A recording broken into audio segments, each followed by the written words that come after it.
प्रशासनर अवहेला पाखरे एमाने नाचार न्याय पाई लड़ाई करिबे कौन ओलटी जीवन पाई संघर्ष करुछंती। पादे पादे रे हत्या भय घारुछि। तीन कुनी कुनी पिलांक सह मां प्रतिदिन मरी मरी बंचुछि। सिंदूर लिभिगला परे संतानक पाई ए मार पणतकानी जेमिति आउ सुरक्षा कवच होई नाही। एमाने हेउछंती बरगढ़ जिला रियामाल थाना अंचलर बासिंदा, किंतु वर्तमान जीवन बंचाइबाकू बरगढ़ जिला अतापिरा ब्लॉक कुमेलसिंगा गाँव रे थिबा बाप घरे आश्रय नैछंती। स्वामी को हत्या परे एबे चारि जीवन विपद रे थिबा अभियोग आसीछि। मोर स्वामी के केंदीजुरी ग्राम रे मला गरु छड़े देबारु निर्भव भावे हत्या कले। हत्या करी पूरा मारी देले। आ मुई बाध्य होई 5 मास लानो मोर किछि सहायता न मिली थिबारु मुई मोर मां घर बरगढ़ जिला कुमेलसिंगा रे मोर मां घर के मुई आसी करी काम करू छे। आर मुई छुआ मन के पुसु छे। आउ छुआ मन स्कूल भी बंद हेई गो जई छे पढ़ी। गाईटे देथिला मोर पु के नै जुरी रे गुटे हाड़ी के से हाड़ी के देथिला जे से गाई खराब हे गला। खराब हला जनता फोन कला तोर गाई खराब हला तोर जिनिस ते नेबू आ बोला हेतु मोर पु गला गला बेले 4-5 जाति लोग मारी देले। हेतु फोन रे समाने कहले जे केंदे जुरी आ तो स्वामी के मारी दैछन बोले बोले मोर बहु गला गला। हेतु उठे उठा देखला बेले खराब हो जाई छन। पिटी पिटी पिटी पिटी ताके पूरा सब घुलघुला करी मार जमीन बाड़ी सब गहना गुठी करी करी आज्ञा हेंताई नून मिर्चा हेंते को दुखे सुखे करी चलु छु। हादी केते अपराध 3-3 टा 4-4 टा मै पिला मोर हादी मोर हस्तरे की है नहीं। हादी मोर स्वामी नहीं की है नहीं।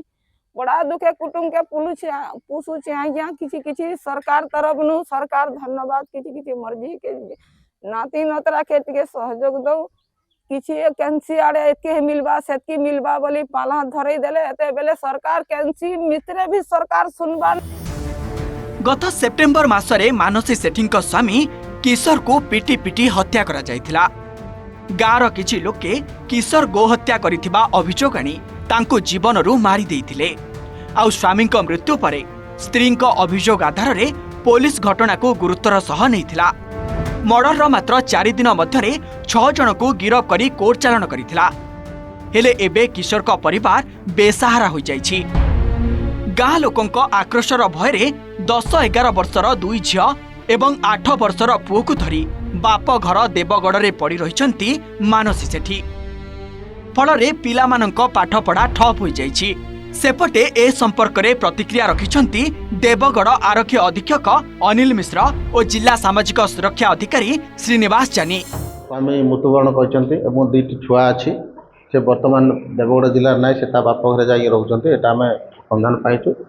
ताको हमें विधवा भत्ताटे जोगे देवार हम डिपार्टमेंट तरफ अछि। हमें असंदा मासरे ताको जोगे देबो। सुरक्षा दृष्टि जोटा कहउछी सुरक्षा दृष्टि हिसाब रे हमें पुलिस को जणे देबो से ताको से केस रे तो आम तुरंत कार्यानुष्ठान ग्रहण करके 6 जन अभियुक्त को बर्तमान मध्य से जेल में अच्छी एवं सेटारे अभियोग फर्द कोर्ट रे दाखल कराई। तार विचार मध्य तुरंत कार्यक्रम आरंभ करा विचारटा जमी शीघ्र हो पारे समस्त व्यवस्था कराउछि। एवं तांकर जो स्त्री और पिला माने सेमान तो सुरक्षित थिले एवं सेमान केबे भी आम पाखरे आसी कोनोसी अभियोग करनाहांती केबे जे केही तांको हैरान करछन्ती किबा केही तांको बाध्यबाधकता करछि एमती किछि अभियोग आम पाखरे से करनाहांती आम नजर को आसी नाही। एवं तांको आमे सब प्रकार जेतोला पर्यंत केस देबाठो आरंभ करके चार्जशीट दबा पर्यंत एवं तापरे मध्य पुलिस तरफ तांको सब प्रकार सुरक्षा एवं सहायता जोगी। तेबे जणे असहाय महिला को देखि मध्य बरगढ़ प्रशासन आखि बुझी दैछि। स्वामींक मृत्यु परे एणे तेने मूल लागी पिलामानंकु बड़ करुथुबा ए माटा दुख कष्टरे दिन काटुछि। तेणु एमानंक पई सरकारी सुविधा निहाती आवश्यक होई पड़िछि। देवगढ़ सिद्धार्थ गुरु और बरगढ़ धर्मदत्त पाढ़ी रिपोर्ट OTV।